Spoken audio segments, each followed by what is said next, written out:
ஆர்வலரான அன்னை வி.ஜி. சரவணன் அவர்கள் கடந்த 3 ஆண்டுகளுக்கு மேலாக ஸ்ரீவைகுண்ட தொகுதி மற்றும் அதன் சுற்றுவட்டார பகுதிகளில் உள்ள ஆதரவற்ற ஏழை எளியவர்களுக்கு இல்லம் தேடி மதிய உணவு மற்றும் இரவு உணவு வழங்கி வருகிறார்.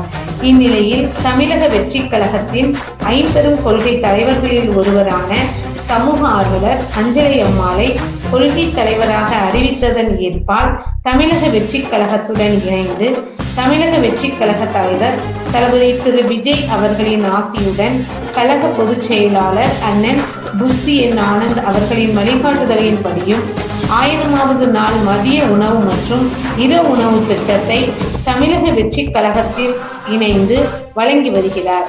4/7/2025 இன்று 1116வது நாளாக ஸ்ரீவைகுண்டம் மற்றும் கோட்டைக்காடு, மங்களக்குறிச்சி அதன் சுற்றுவட்டார பகுதிகளில் உள்ள 80 ஆதரவற்ற ஏழை எளியவர்களுக்கு தமிழக வெற்றி கழகம் தூத்துக்குடி மேற்கு மாவட்டம் அன்னை வி.ஜி. சரவணன் அவர்கள் சார்பில் மதிய உணவாக முட்டையுடன் கூடிய சாம்பார் சாப்பாடு வழங்கப்பட்டது.